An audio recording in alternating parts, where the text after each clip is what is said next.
श्री शिवाय नमस्तुभ्यम। हर हर महादेव। पूज्य गुरु जी श्रीमुख से परभणी में 5 दिन की माँ चंद्रभागा शिव महापुराण कथा चल रही है। आज परभणी में हो रही शिव महापुराण कथा का तीसरा दिन था। आज की कथा में गुरुजी ने जो भी नए उपाय, जानकारी और पत्र पढ़कर बताए हैं वह सभी इस वीडियो के माध्यम से आप सभी के साथ शेयर करने वाली हूँ। आज की कथा की सबसे पहली जानकारी, पानी जब गर्म होकर वापस ठंडा हो जाता है और यदि पानी को फ्रिज में रखकर बर्फ़ बनाकर बाहर निकाला जाए तो वो वापस से पिघलकर पानी बन जाता है। पानी कभी भी अपना असली रूप नहीं छोड़ता। वैसे ही मनुष्य को भी परमात्मा ने बनाया है तो वह परमात्मा से जाकर वापस मिल ही जाता है। आज की कथा की दूसरी जानकारी, दुनिया में केवल माँ और हमारे सद्गुरु ही होते हैं जो हमारे चेहरे को देखकर पता कर लेते हैं कि हमें क्या तकलीफ़ है। हमारा गुरु ये बता सकता है कि हम भगवान की भक्ति और भजन कर सकते हैं या नहीं, हमें भगवान मिलेंगे या नहीं, हम भगवान की भक्ति में डूब सकते हैं या नहीं। आज की कथा का पहला पत्र संगीता जी ने महाराष्ट्र से लिखा है। वे लिखती हैं, गुरु जी, मेरा बेटा कई वर्ष से सरकारी नौकरी की तैयारी कर रहा था। उसने एक बार अंतरिक्ष विज्ञान की एग्ज़ाम दी थी, लेकिन उसके बाद लॉकडाउन लग गया। लॉकडाउन ख़त्म होने के बाद वो एग्ज़ाम फिर से हुई। उसके बाद फिर से दूसरा लॉकडाउन लग गया और जब दूसरा लॉकडाउन लगा था तब हमने आपकी कथा सुनना प्रारंभ किया।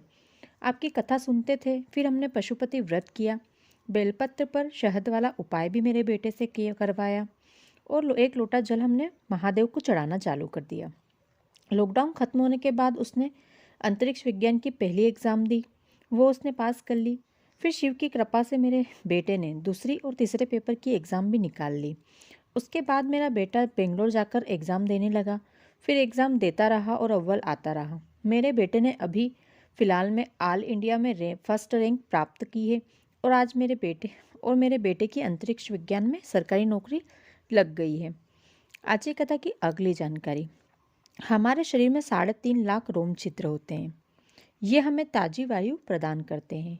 हम केवल नासिका से श्वास लेकर जीवित नहीं रहते, हम इन रोम छिद्रों की मदद से भी वायु को अवशोषित करते हैं और श्वास लेते हैं। ये खुद महादेव ने पार्वती जी को बताया है। ये सिद्ध करने के लिए महादेव ने बगलामुख और माँ पार्वती जी ने बगलामुखी का रूप धारण किया था। महादेव ने माँ पार्वती की केवल नाक को छोड़कर बाकी पूरे शरीर को मिट्टी से ढक दिया था। माँ पार्वती नाक से श्वास तो ले रही थी, लेकिन फिर भी माँ पार्वती जी कुछ ही देर में बेहोश हो गई। फिर महादेव ने पानी का छींटे लगाकर पार्वती जी को उठाया। तब माँ पार्वती जी ने महादेव से प्रश्न किया कि मैं तो श्वास ले रही थी नासिका से, फिर भी मैं बेहोश कैसे हो गई। फिर महादेव ने समझाया कि जो हमारे शरीर के 3.5 लाख रोम छिद्र होते हैं, ये हमें ताज़ी वायु प्रदान करते हैं। हम केवल नासिका से श्वास नहीं लेते और जीवित नहीं रहते, हम इन रोम छिद्रों की मदद से भी वायु को अवशोषित करते हैं और जीवित रहते हैं। विज्ञान कहता है कि सांप के कान नहीं होते, सांप सुन नहीं सकता, लेकिन फिर भी वो सपेरे की पुंगी को सुनकर उसकी ओर खींचा चला जाता है, उसकी धुन पर वो हिलता है। वो इन शरीर के रोम छिद्रों की मदद से ही सुन पाता है। ना ही विज्ञान गलत है, ना ही ज्ञान गलत है, दोनों ही अपनी अपनी जगह पर सही होते हैं। आज की कथा का दूसरा पत्र, जिसमें लिखा था, गुरुजी, मेरी माँ आपकी कथा सुनती थी, अभी भी सुनती है। मैं भी बाबा पर एक लोटा जल रोज चढ़ाता हूँ, लेकिन मैंने बाबा से कभी कुछ नहीं मांगा, मुझे बाबा ने सब कुछ बिना मांगे ही दे दिया। एक बार मेरी पत्नी को ब्रेन हेमरेज हो गया था। डॉक्टर ने बताया इसका ऑपरेशन भी नहीं हो सकता। यदि ऑपरेशन किया तो ये बचेगी नहीं और यदि बच गई तो ये कोमा में जा सकती है। मेरी पत्नी को डॉक्टर ने आईसीयू में भर्ती किया और उसका इलाज चालू किया। जैसे जैसे इलाज हो रहा था वह धीरे धीरे कोमा में जा रही थी। डॉक्टर ने मुझे उसे घर ले जाने के लिए कह दिया कि ये पूरी तरह से कोमा में जा चुकी है, अब आप इन्हें घर ले जाकर जितने दिन ये जीवित रहें उनकी सेवा कर सकते हैं। मैंने डॉक्टर से केवल 5 दिन का समय मांगा और इन 5 दिनों तक एक लोटा जल रोज बाबा को चढ़ाया। बाबा से कहा, बाबा मैंने 5 दिन उसको हॉस्पिटल में रखूँगा, उसके बाद आपकी जैसी मर्जी, आप चाहें जो कर सकते हैं, चाहे आप उसे ठीक कर दें या ना करें। आपको उसको आपका चढ़ाया हुआ जल पिला तो नहीं सकूँगा क्योंकि आईसीयू में डॉक्टर पिलाने नहीं देंगे, तो मैं केवल उसके शरीर पर आपका झेला हुआ जल लगाऊंगा और मैंने 5 दिन ऐसा ही किया और 5वें दिन मेरी पत्नी के शरीर में हलचल होने लगी और उसका इलाज अच्छे से हुआ और मेरी पत्नी आज ठीक है। आज की कथा में गुरुजी से एक लड़की ने प्रश्न किया कि गुरुजी, मैं सुबह कोचिंग जाती हूँ। मैं जीन्स और टॉप पहनकर कोचिंग जाती हूँ। सुबह मेरे पास इतना समय नहीं रहता कि मैं कपड़े बदलूँ, मंदिर के कपड़े दूसरे पहनूँ, फिर आकर चेंज कर कर कोचिंग के कपड़े पहनूँ। तो क्या मैं मंदिर जीन्स पहन के जा सकती हूँ? तो इस पर गुरुजी ने कहा है कि भगवान कपड़े कभी नहीं देखते, महादेव तो दिल देखते हैं। आप कोई भी कपड़े पहनकर मंदिर जा सकते हैं। बड़ी बात यह है कि आप मंदिर जा रहे हैं, बाबा को एक लोटा जल चढ़ा रहे हैं। आज की कथा का दूसरा पत्र सरिता जी ने महाराष्ट्र से लिखा है। वे लिखती हैं, गुरुजी, जब मेरे गर्भ में बच्चा था तब मुझे मुर्गी के दौरे आने शुरू हो गए। मैं और मेरा परिवार पूरा परेशान हो गए क्योंकि मुझे एक पल भी अकेला नहीं छोड़ सकते थे। मुझे पहले कभी भी ये दौरे नहीं आते थे। जब से मेरी प्रेगनेंसी शुरू हुई तब से ही मुझे ये मिर्गी के दौरे आने लगे। ये मिर्गी के दौरे मुझे काफ़ी समय से आ रहे हैं और मेरी प्रेगनेंसी के बाद जब मेरी डिलीवरी हो गई उसके बाद भी मुझे मिर्गी के दौरे आना बंद नहीं हुए। उसके बाद मैंने एक बार आपकी कथा सुनी और उसके बाद बाबा को जल चढ़ाना चालू किया। एक बेलपत्र चढ़ाती और जल झेलकर वहीं मंदिर में बैठकर पीती। बेलपत्र भी वहीं मंदिर में बैठकर बाबा को देखते हुए खाती और बाबा से कहती, बाबा आप संभाल लें। और मुझे आप उसके बाद मिर्गी के दौरे आना कुछ समय बाद बंद हो गए। आज की कथा का तीसरा पत्र कल्याणी जी ने अम्बा जुगाई से लिखा है।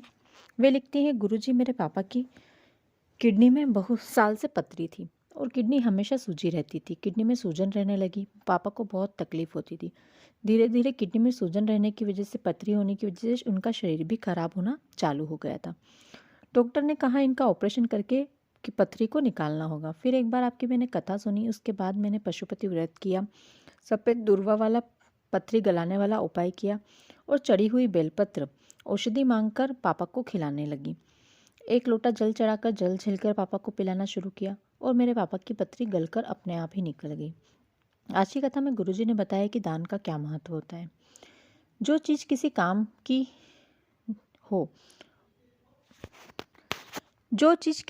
की हो उसे दान देने से फ़ायदा होता है। जो चीज़ आपकी प्रिय हो या फिर जो आपके लिए आनंद की हो उसे दान दिया जाना चाहिए। जो चीज़ आपके काम की नहीं हो उसे आप देने से क्या फ़ायदा। यदि आप कुछ नहीं दे सकते हैं तो आप किसी से राम राम बोल लें, हर हर महादेव बोल लें, जय माता दी बोल लें। यही सबसे बड़ा दान होता है। यदि आपको मकर संक्रांति के दिन कुछ दान देना ही है तो आप कोई प्लास्टिक की 13-14 चीज़ों का दान न दें। आप 14 मंत्रों के जाप का दान दीजिए। यही सबसे बड़ा दान पुण्य का काम होता है। आज की कथा की अगली जानकारी, 84 लाख योनियों में सबसे पहली योनि मछली की आती है। मछली की योनि हमें पानी के महत्व को समझाने के लिए होती है। आज की कथा की अगली जानकारी, इसमें गुरुजी ने हमें बताया है कि चंद्रभागा का प्राकट्य कैसे हुआ। जब महादेव ने पार्वती जी को मछुआरण बनने का श्राप दिया था तब माँ एक कन्या के रूप में बैठी बैठी रो रही थी। तब इंद्रदेव ने उनके एक अश्रु को अपने हाथ में झेल लिया और झेलकर महादेव के पास ले गए। जब महादेव ने उस अश्रु को देखा तो महादेव ने कहा, जैसे पार्वती मुझे पाने के लिए तप कर रही है कई वर्षों का, उस प्रकार इस अश्रु को भी कई वर्षों का तप करना होगा और उसके बाद ये चंद्रभागा के रूप में बहेगा। महाराष्ट्र की भूमि पर बहने वाली नदी चंद्रभागा नदी माँ पार्वती के अश्रु से बनी है। जब माँ पार्वती के मत्स्य अवतार में महादेव और माँ पार्वती का विवाह हुआ, उसके बाद माँ के अश्रु को माँ चंद्रभागा के रूप में प्राकट्य हुआ। उसके बाद से माँ चंद्रभागा नदी महाराष्ट्र की भूमि पर बहने लगी। गुरुजी ने आज की कथा में बताया है कि कभी भी माँ चंद्रभागा की प्रकृति की कथा जो कोई सुनता है उसे कभी फिर मृत्युलोक में जन्म नहीं लेना पड़ता, वो सीधे महादेव के कैलाश धाम जाता है। तो दोस्तों, ये थी आज की कथा की कुछ विशेष जानकारियाँ, पत्र और उपाय जो आज की कथा में गुरुजी ने हम सभी को बताए हैं।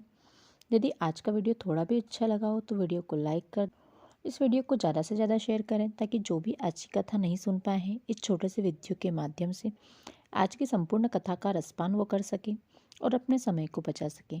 कमेंट में हर हर महादेव, श्री शिवाय नमस्तुभ्यम लिखना बिल्कुल भी ना भूलें। धन्यवाद।